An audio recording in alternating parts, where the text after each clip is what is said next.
Hello everyone.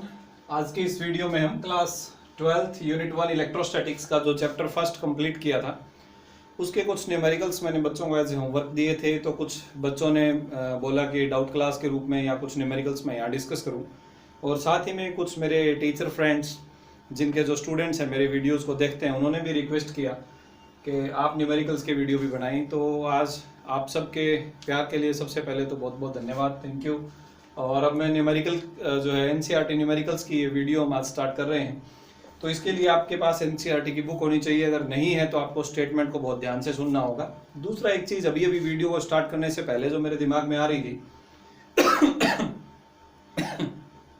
कई बार बच्चे ये सोचते हैं कि एनसीईआरटी की जो बुक है ये तो काफ़ी छोटी सी या पतली सी बुक है और इट इज़ क्वाइट ईजी, और कुछ अनदर जो बुक्स हैं जैसे कि प्रदीप्स की बुक है, एस.एल. अरोड़ा की बुक्स है या कुछ भी और बुक्स, वो उनको थोड़ा सा ये मानते हैं कि शायद वो ज़्यादा टफ है वगैरह वगैरह।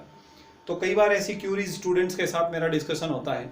नंबर एक बात तो मैं ये मानता हूँ उनको जो हमारी एनसीईआरटी की बुक है वो national council of education and research training जो हमारा इंस्टीट्यूट है जो पूरे नेशनल लेवल पर रिसर्च और एजुकेशन के फील्ड में काम करता है, उनके एक्सपर्ट टीम के द्वारा बनाई गई ये बुक्स हैं। और ये जो बुक्स हैं ये कंक्लूसिव बुक्स हैं। इनके जो न्यूमेरिकल्स हैं उनका जो लेवल है वो बहुत ही शानदार लेवल है। मेरा ये मानना है कि अगर एनसीईआरटी के न्यूमेरिकल स्टूडेंट्स को आते हैं तो वेरी इजीली नीट या पीएमटी या एम्स या आईआईटी मेंस तक के न्यूमेरिकल्स का जो लेवल है वो स्टूडेंट्स जो हैं वो अचीव कर सकते हैं विदाउट एनी कोचिंग क्लासेस और एनीथिंग एल्स। इसमें मेरा ये टारगेट नहीं है कि प्रदीप या एस.एल. अरोड़ा या कोई भी और बुक की बुराई करूं। उन बुक्स के अंदर भी बहुत सारा मटेरियल दिया हुआ है। वो बुक्स जो हैं वो सिलेबस को डिस्कस करती हैं, उसके अलावा कॉम्पिटिटिव पॉइंट ऑफ व्यू से भी वो उसके अंदर क्वेश्चनर्स गिवन है। तो वो डिपेंड करता है कि स्टूडेंट को उन बुक्स के अंदर से मटेरियल को निकालना पड़ेगा, लेकिन ये जो बुक्स है इसमें से कुछ भी नहीं निकालना। मेरा ये मानना है कि ये बुक एक बार स्टूडेंट ने उठा ली तो उसे फिर पूरा कंप्लीटली स्टडी करे, थ्योरी भी न्यूमेरिकल्स भी। चलिए अब ज़्यादा बात ना करते हुए हम चलते हैं डायरेक्टली एनसीईआरटी न्यूमेरिकल्स की तरफ। सबसे पहले मैं डिस्कस करूंगा न्यूमेरिकल 1.13 जो हमारा सोल्ड एग्जांपल है। काफ़ी अच्छा क्वेश्चन है ये। इसके बाद में हम अनसोल्ड क्वेश्चंस की तरफ चलेंगे। An early model for an atom considered it to have a positively charged point nucleus. एक अर्ली मॉडल हमें ये बताता है कि जो हमारा एटम है उसके अंदर सेंटर में एक न्यूक्लियस है जिसका जो चार्ज है वो Z/E के बराबर है। देखिए Z यहाँ पर एटॉमिक नंबर है, E जो है वो प्रोटॉन का चार्ज है या फिर हम इलेक्ट्रॉन का चार्ज भी कह सकते हैं। और साथ ही में ये भी बताता है कि इस न्यूक्लियस के चारों तरफ जो नेगेटिव चार्ज है वो यूनिफॉर्मली डिस्ट्रीब्यूटेड है, व्हाटएवर इट इज।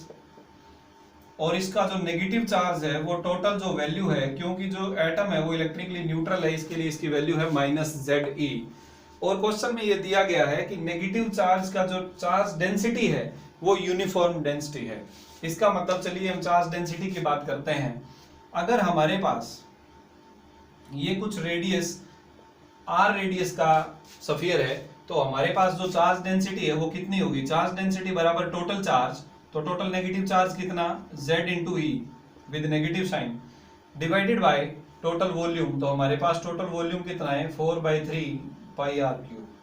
तो जो चार्ज डेंसिटी है उसकी ये हमारे पास वैल्यू आ गई। चलिए अब हमसे जो क्वेश्चन पूछा गया है वो ये कि बताइए at some distance r distance के ऊपर क्या पूछा है इन्होंने?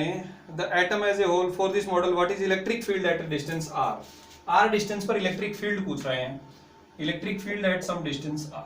तो देखिए बच्चों, सबसे पहले जो r डिस्टेंस है वो हमारे पास ग्रेटर देन कैपिटल R भी हो सकता है और स्मॉलर देन कैपिटल R भी हो सकता है, यानी हमारा जो पॉइंट ऑफ ऑब्जर्वेशन है वो इस सफियर के अंदर या सफियर के बाहर, दोनों में से कहीं भी हो सकता है। सबसे पहले हम डिस्कस करते हैं सफियर के बाहर। मान लीजिए कि ये कोई पॉइंट है जो कि इसके सेंटर से r डिस्टेंस पर है।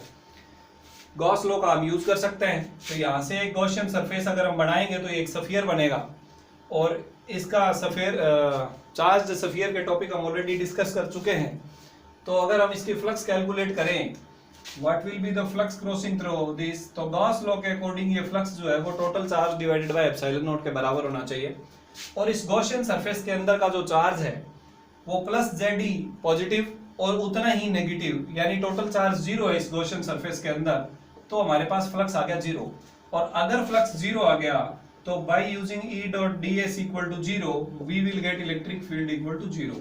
तो यहाँ पर कोई भी इलेक्ट्रिक फील्ड नहीं है, यानी हम ये कह सकते हैं कि एटम के बाहर कोई भी इलेक्ट्रिक फील्ड नहीं है। नंबर एक बात, यानी हमारा जो point r greater than r का है उसके लिए हम इलेक्ट्रिक फील्ड स्ट्रेंथ की जो वैल्यू है उसे कैलकुलेट कर चुके हैं बाय यूजिंग गॉस लॉ। इसी प्रकार इनर साइड का भी आप कर सकते हैं। देखिए इनर साइड का जो हमने स्फीयर का केस किया था वॉल्यूम चार्ज डेंसिटी वाला, ये वही सेम केस है, नथिंग डिफरेंट। तो इसमें देखिए हम क्या कर सकते हैं, मान लीजिए कि आपने कोई पॉइंट लिया यहाँ पे जो डिस्टेंस r पर है, तो ये हमारा नया स्फीयर बन गया। ये जो नया स्फीयर बना है इसमें से फ्लक्स कितना होगा, जैसे हमने टॉपिक किया था integration of E dot ds is equal to Q by epsilon naught, same तरीके से अगर हम चले तो चलिए बात करते हैं कि इस छोटा जो गॉसियन सरफेस हमारा बना है उसमें चार्ज कितना है। देखिए इसमें प्लस का Ze चार्ज तो है ही, Q बराबर प्लस का Ze चार्ज है, और ये जो हमारे पास नेगेटिव चार्ज है ये कितना बचा। देखिए जो नेगेटिव चार्ज है, चार्ज बराबर होता है charge density multiplied by volume. तो चार्ज डेंसिटी हमें पता है और वॉल्यूम इसका छोटे वाले का आप निकाल लीजिए, तो माइनस का Ze by 4/3 pi r cube multiplied by ये जो छोटा गॉसियन सरफेस बना इसका वॉल्यूम कितना 4/3 स्मॉल r क्यूब, तो 4/3 पाई से 4/3 पाई कैंसल, तो ये हमारे पास चार्ज आ गया। तो चार्ज की वैल्यू हमारे पास कितनी आई बच्चों 1/एप्सिलॉन naught as it is. Charge की वैल्यू कितनी है प्लस का Ze और माइनस में Ze small r cube divided by capital R cube, तो ये हमें चार्ज मिल गया। Very simple it is. Left side में अगर आप इलेक्ट्रिक फील्ड की बात करें और ये स्मॉल एरिया ds ले लें, तो इलेक्ट्रिक फील्ड और एरिया की जो डायरेक्शन है वो हम सेम डायरेक्शन में ले सकते हैं। इलेक्ट्रिक फील्ड और एरिया दोनों सेम डायरेक्शन में ले लेंगे। अगर हम दोनों सेम डायरेक्शन में, first of all same direction में क्यों ले लेंगे, क्योंकि ओवरऑल जो इलेक्ट्रिक फील्ड है वो पॉजिटिव चार्ज की वजह से है, क्योंकि Ze इसके अंदर के चार्ज से ज्यादा वैल्यू का है, तो पॉजिटिव चार्ज की वजह से ओवरऑल जो फील्ड होगा वो बाहर की तरफ होगा और एरिया भी बाहर की तरफ होगा। तो थीटा 0 डिग्री, थीटा 0 पुट करेंगे तो ये आ गया EDS cos theta, EDS cos 0 degree, cos 0 degree 1 e बाहर आ जाएगा इंटीग्रेशन ऑफ ds, और ये right side as it is, मैं इसे लिख नहीं रहा हूं बार बार, e इंटू ds का इंटीग्रेशन, ये छोटे वाले सरफेस का एरिया, तो ये आपके पास आ जाएगा 4πr² इक्वल टू, चलिए अब इसे लिख लेते हैं, Ze taken common bye epsilon not, अंदर बचा 1 minus r cube by r cube. चलिए 4πr² नीचे ले आइए, यहाँ आ जाएगा 4πr²। अब इसे सोल्व कर लीजिए, इलेक्ट्रिक फील्ड की वैल्यू आ गई Ze upon 4π epsilon not, r² को अंदर ले चलते हैं 1/r² माइनस r² से r² cancel, r by r cube. तो ये हमारे पास इलेक्ट्रिक फील्ड है at any point inside this sphere, यानी for small r less than capital R। तो ये दो हमारे पास इसमें केस बनते हैं। चलिए डियर स्टूडेंट्स, ये हमारा क्वेश्चन था 1.13। अब हम डिस्कस करेंगे कुछ अनसॉल्व्ड न्यूमेरिकल्स, और पिछली क्लास में मैंने एज ए होमवर्क आप बच्चों को बताया था 10 से लेकर 24 तक के न्यूमेरिकल्स, तो उनमें से कुछ हम इस वीडियो में डिस्कस करेंगे, कुछ नेक्स्ट वीडियो में। दूसरा मैं आपको बता दूं कि मैं पूरा न्यूमेरिकल सोल्व नहीं करूंगा, ये न्यूमेरिकल थोड़ा सा ज़्यादा मुझे लगता है कि हल्का सा टफ रहता है स्कूल स्टूडेंट्स के लिए, इसलिए मैंने इसको डिस्कस किया है। बाकी के जो न्यूमेरिकल्स हैं मैं टॉपिक, फार्मूला और हिंट दूंगा, और बच्चे मल्टीप्लाई डिवीजन जो है वो खुद कर सकेंगे। तो चलिए चलते हैं नेक्स्ट न्यूमेरिकल की तरफ। सोल्व्ड न्यूमेरिकल 11, सॉरी सोल्व्ड नहीं, unsolved numerical number 10। An electric dipole with dipole movement. देखिए न्यूमेरिकल सोल्व करने के लिए सबसे पहले जो गिवन होगा हम वो लिख लेंगे। डाइपोल मूवमेंट गिवन है 4 × 10⁻⁻⁹ coulomb, is aligned at 30 degree with the direction of uniform electric field। Angle दिया हुआ है 30 डिग्री, इलेक्ट्रिक फील्ड यूनिफॉर्म है, और इलेक्ट्रिक फील्ड की जो वैल्यू है वो है 5 × 10⁻⁴ न्यूटन पर कूलम। आपको कैलकुलेट करना है the magnitude of torque acting on the dipole. Torque जो डाइपोल पर लग रहा है उसका वैल्यू। सबसे पहले टॉर्क का जो फार्मूला है बहुत ही सिंपल है, PE sin थीटा। सिंपल, अगर आपको फार्मूला याद है वैल्यूज पुट करें और आपको आपका आंसर मिल जाएगा। तो P की जो वैल्यू है वो है 4 × 10⁻⁻⁹, E की वैल्यू रखिए sin 30 डिग्री 1/2 होता है, गुना कीजिए, टॉर्क का आंसर आ जाएगा। आई होप आप सब इसे कर सकते हैं। तो चलिए इसे करने में कोई आगे सॉल्व करने में कोई फायदा नहीं है। अगर इसकी प्रैक्टिकल सिचुएशन को समझना हो डियर स्टूडेंट्स, कई बार क्या होता है कि बच्चे फार्मूला याद होता है, न्यूमेरिकल सॉल्व कर लेते हैं, प्रैक्टिकल सिचुएशन नहीं समझते। तो देखिए हमें एक डाइपोल गिवन है, ये माइनस चार्ज, ये प्लस चार्ज, इसकी जो डाइपोल मूवमेंट है वो नेगेटिव से पॉजिटिव की तरफ इधर है, इसकी वैल्यू दी हुई है इतना, सॉरी मैंने ये कूलाम गलत लिख रखा है, charge into length, coulomb metre होना चाहिए। Okay fine. तो ये डाइपोल मूवमेंट हो गया। हमें इलेक्ट्रिक फील्ड और डाइपोल मूवमेंट के बीच में एंगल 30 डिग्री दे रखा है, तो ये इलेक्ट्रिक फील्ड हो गया, ये हमारे पास एंगल हो गया 30 डिग्री। तो क्वाइट सिंपल, अभी इसको सोल्व करना बड़ा इजी है, क्योंकि ये जो डाइपोल है ये इस फील्ड में है, इस फील्ड में है तो इस पे एक फोर्स लगेगा, दो फोर्सेज लगेंगे इस पर और इस पर, वो मिलकर टॉर्क बनाएंगे, कितना टॉर्क है वो कैलकुलेट करना था, ये हमारे पास फार्मूला हो गया। तो ये था हमारे पास न्यूमेरिकल 1.10। नेक्स्ट की तरफ बढ़ते हैं, numerical 1.11। A polythene piece rubbed with wool is found to have a negative charge of 3 × 10⁻⁻7 coulomb. देखिए ये कह रहे हैं कि एक पॉलीथीन के पीस को वूल के साथ अगर हम रब करें तो उस पर इतना चार्ज आ जाता है, इतना पॉजिटिव आ जाता है। देखिए इसमें से एक बात तो ये हमें समझ आती है कि आपने किसको किसके साथ में रब किया, पॉलीथीन को रब किया वूल के साथ, और ये हो जाता है पॉजिटिव। अगर ये पॉजिटिव हो जाता है इसका मतलब इसके इलेक्ट्रॉन निकल के यहाँ आ रहे हैं। ओके जी, आगे ये पूछ रहा है estimate the number of electrons transferred. Number एक बात, कितने इलेक्ट्रॉन ट्रांसफर हुए, क्वांटाइजेशन का न्यूमेरिकल है Q = Ne, n पूछ रहा है Q/E। Q आपको पता है, एक इलेक्ट्रॉन का चार्ज होता है 1.6 × 10⁻⁻19 कूलम, ये आपको दिया हुआ है 3 × 10⁻�7 कूलम। कैंसिल कीजिए, नंबर ऑफ इलेक्ट्रॉन्स आपको मिल जाएंगे। तो ये आपके पास न्यूमेरिकल था बच्चों 1.11। चलिए हम न्यूमेरिकल 1.12 की तरफ बढ़ते हैं। मैं आपको सिर्फ हिंट दे रहा हूँ, आपने सारे न्यूमेरिकल खुद से सोल्व करने हैं। और सॉरी इसका एक पार्ट और भी है, is there a transfer of mass from wool to polythene. क्या वूल से पॉलीथीन के ऊपर मास का कोई ट्रांसफर हो रहा है, नंबर एक बात। देखिए शायद ये उल्टा तो नहीं पूछ रहे हैं कुछ, ओके सॉरी, इन्होंने ये बोला है कि पॉलीथीन नेगेटिव चार्ज हो जाता है, I am sorry for this mistake. तो अगर पॉलीथीन नेगेटिव चार्ज होता है तो वूल से जो इलेक्ट्रॉन्स हैं वो पॉलीथीन के ऊपर ट्रांसफर हो रहे हैं, नंबर एक बात। जो मैंने बताया था उसे आप प्लीज करेक्ट कर लीजिए, इस आंसर में कोई चेंज नहीं है, नंबर ऑफ इलेक्ट्रॉन ओके है। पार्ट बी पूछ रहा है कि क्या वूल से पॉलीथीन के ऊपर कोई मास भी ट्रांसफर हो रहा है। तो सबसे पहले देखिए, आपको पता है कि n number of electron transfer हो रहे हैं। क्या इलेक्ट्रॉन्स का मास होता है? Yes of course. तो अगर इलेक्ट्रॉन का मास होता है और इलेक्ट्रॉन वूल से पॉलीथीन पर ट्रांसफर हो रहे हैं तो डेफिनेटली मास भी ट्रांसफर हो रहा होगा। और कितना मास ट्रांसफर हो रहा होगा? Number of electrons into mass of one electron. अब वन इलेक्ट्रॉन का जो मास है वो कितना होता है? 9.1 × 10⁻31 किलोग्राम। एन आपने कैलकुलेट कर लिया, मास कैलकुलेट कर लीजिए, आपको पता चल जाएगा कि टोटल कितना मास ट्रांसफर हुआ है, जो कि इन्होंने पूछा नहीं है। इन्होंने सिर्फ इतना पूछा है क्या मास ट्रांसफर होगा, तो हमारा आंसर है यस होगा। अगर पूछते कितना होगा तो ये तरीका है निकालने का। चलिए next numerical 1.12। Two insulated charged copper sphere A and B. दो कॉपर के सफियर हैं ए और बी, उनके बीच में डिस्टेंस दिया हुआ है 50 सेंटीमीटर, सेंटर से सेंटर का distance 50 centimetre. What is the mutual force of repulsion if the charge on each is given? देखिए बच्चों, हमारे पास जो 12 न्यूमेरिकल है उसमें दो सफियर दिए हुए ए और बी, और दोनों के जो डिस्टेंस है वो है 50 सेंटीमीटर। 50 सेंटीमीटर है तो हम इसे हाफ मीटर कह सकते हैं, हाफ मीटर डिस्टेंस है। फोर्स ऑफ रिपल्सन पूछ रहे हैं, दोनों के ऊपर सेम चार्ज है और चार्ज की वैल्यू है 6.5 × 10⁻⁻7 कूलम, और इतना ही चार्ज यहाँ पर है। बड़ा ही सिंपल है, कूलम्स लॉ का numerical K(Q1 Q2) divided by distance square. K की वैल्यू आपको मैंने पहले ही बताई हुई है 9 × 10⁻9। दोनों चार्जेस सेम है, वैल्यू पुट कर दीजिए, डिस्टेंस मीटर में 1/2 पुट करें, you will get the answer in newton. Newton में आपको फोर्स का आंसर मिल जाएगा। ये हमारा क्वेश्चन नंबर था 12 का पार्ट ए।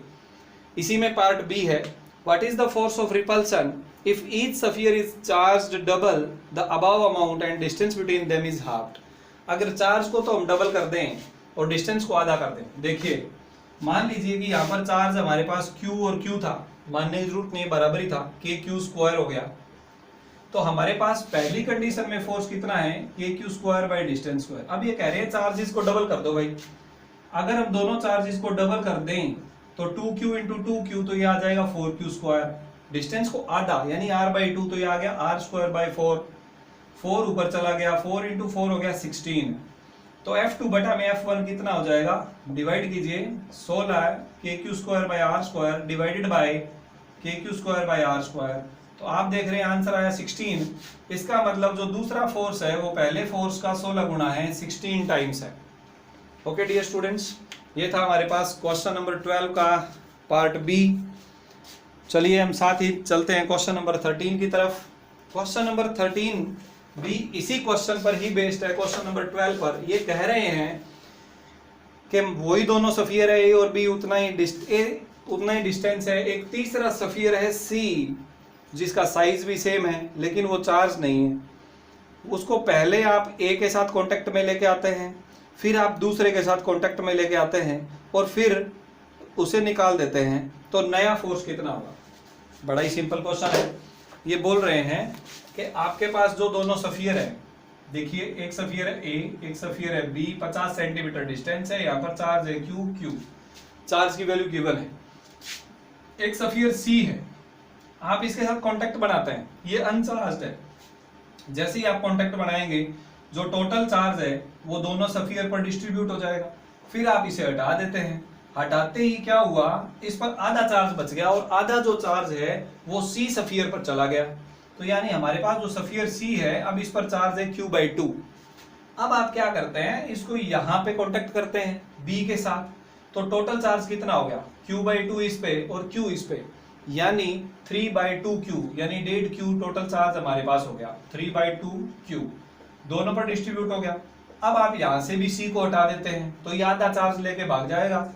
तो आधा चार्ज कितना, 3/4q। तो यहां कितना बचा, 3/4q। अब दोनों के बीच में फोर्स कितना है, बड़ा ही सिंपल है, यानी नया चार्ज दे दिया आपको k, पहला चार्ज, दूसरा चार्ज डिवाइडेड बाय डिस्टेंस का स्क्वायर। डिस्टेंस 1/2 मीटर है, इसका स्क्वायर कर दीजिए। तो इट इज क्वाइट सिंपल। ये आपके पास हो गया, इसको मल्टीप्लाई किया तो ये आ गया 3/8 k into Q kq² bye, ये आपके पास 4 ऊपर चला गया। ओके फाइन, तो दिस इज 3/2 kq²। k और q की वैल्यूज पुट करेंगे तो आपको फोर्स मिल जाएगा न्यूटन में। तो देखिए बच्चों, ये हमारे पास था न्यूमेरिकल 13। इसके बाद हम बात करेंगे न्यूमेरिकल 14 की। सो डियर स्टूडेंट्स, हमारा क्वेश्चन नंबर 14 इस वीडियो का ये लास्ट क्वेश्चन है। ये जो डायग्राम है ये बता रहा है, shows tracks of 3 charged particles in uniform electrostatic field। एक ऊपर पॉजिटिव चार्ज प्लेट है, एक नीचे नेगेटिव चार्ज प्लेट है, और ये दोनों प्लेट मिलकर यूनिफॉर्म फील्ड बना रही है, यानी फील्ड पॉजिटिव से नेगेटिव की तरफ, नीचे की तरफ फील्ड है। Okay fine, give the sign of 3 charges. Number एक बात, तीनों जो चार्ज पार्टिकल है उनके साइन बताने हैं। साइन मीन्स वो पॉजिटिव है या नेगेटिव, तो ये बड़ा सिंपल है। 1 और 2 नंबर जो पार्टिकल है वो पॉजिटिव प्लेट की तरफ मुड़ रहे हैं, इसलिए ये दोनों नेगेटिव हैं, क्योंकि नेगेटिव है तभी अट्रैक्शन फोर्स की वजह से उधर जा रहे हैं। पार्टिकल जो 3 है वो नेगेटिव प्लेट की तरफ मुड़ रहा है, इसलिए ये पॉजिटिव है। तो पार्टिकल 1 और 2 नेगेटिव है, पार्टिकल 3 पॉजिटिव है। आगे बोल रहा है, which particle has the highest charge to mass ratio. किस पार्टिकल का चार्ज टू मास रेशो जो है वो सबसे ज्यादा होगा, हाईएस्ट होगा। चलिए देखिए डियर स्टूडेंट्स, मान लेते हैं कि ये L डिस्टेंस है, तो तीनों जो चार्ज्ड पार्टिकल हैं वो x डायरेक्शन में, चलिए मैं इस डायरेक्शन को x मान लेता हूं, इसे y मान लेता हूं। x डायरेक्शन में तीनों सेम डिस्टेंस ट्रेवल कर रहे हैं L, बट y डायरेक्शन में तीनों का डिस्प्लेसमेंट जो है वो अलग अलग है। जो फर्स्ट पार्टिकल है वो y डायरेक्शन में इतना डिस्प्लेस हुआ, इसे हम y1 मान लेते हैं। जो सेकंड पार्टिकल है वो y डायरेक्शन में इतना डिस्प्लेस हुआ, इसे हम y2 मान लेते हैं। और जो थर्ड पार्टिकल है वो इतना डिस्प्लेस हुआ y डायरेक्शन में। तो y डायरेक्शन में तीनों का जो डिस्प्लेसमेंट है वो अलग अलग है। अगर हम इक्वेशन ऑफ स्ट्रेट लाइन को यूज करें y डायरेक्शन के लिए तो क्या होंगी। सबसे पहले हम ये जो है हमारे पास एक इक्वेशन है, आई होप आप सब बच्चे इसमें फेमिलियर हैं।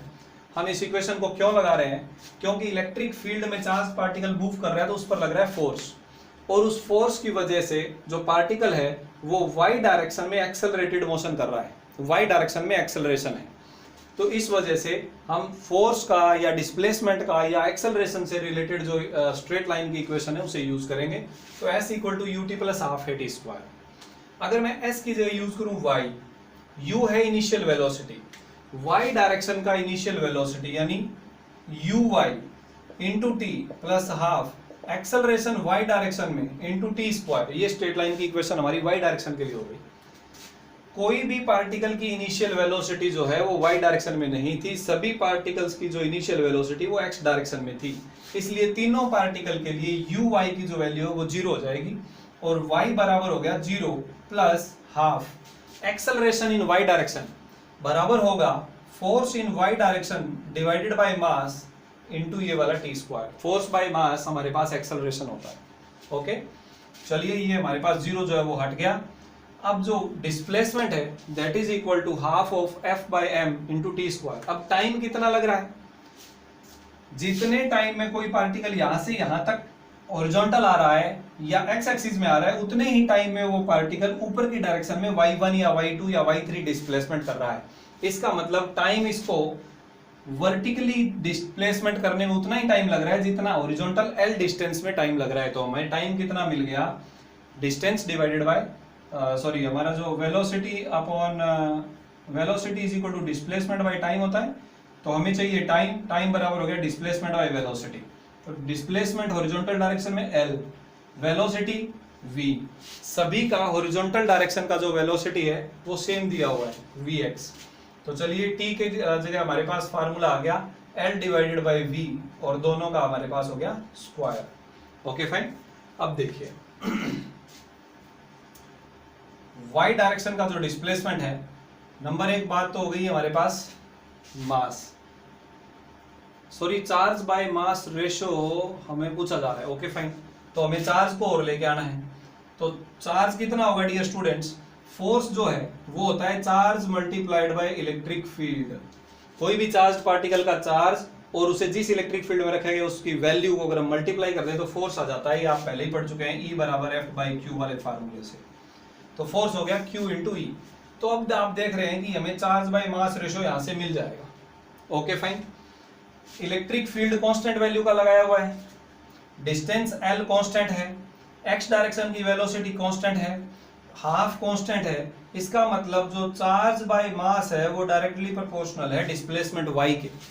Charge by mass is directly proportional to displacement y या y is directly proportional to charge by mass. तो चार्ज बाय मास रेशो उसी पार्टिकल का ज्यादा होगा जिस पार्टिकल का y डायरेक्शन का डिस्प्लेसमेंट ज्यादा है। तो आप देख पा रहे हैं इस डायग्राम के अकॉर्डिंग y डायरेक्शन का डिस्प्लेसमेंट पार्टिकल 3 का ज्यादा है, सबसे ज्यादा है। तो इसलिए पार्टिकल 3 का जो चार्ज बाय मास रेशो है वो मैक्सिमम होगा। सो हम कहेंगे Q by m of particle 3 is greatest, सबसे ज्यादा है। आई होप आप सब बच्चों को ये समझ आया होगा। अगर आपको कोई भी प्रकार की प्रॉब्लम है तो आप दोबारा से शेयर कर सकते हैं। मैं फिर कोशिश करूंगा कि आपके लिए कुछ बेटर आइडियाज के साथ अवेलेबल रहूं। आज की इस वीडियो में इतना ही। अब आप नेक्स्ट न्यूमेरिकल्स जो 15 से लेकर 24 तक है उन्हें एक बार सोल्व करें, फिर हम उसके आगे के न्यूमेरिकल्स की भी बातचीत करेंगे। नेक्स्ट वीडियो में हम बात करेंगे नेक्स्ट 5 न्यूमेरिकल्स की। तब तक के लिए घर में रहें, सुरक्षित रहें। जय हिंद।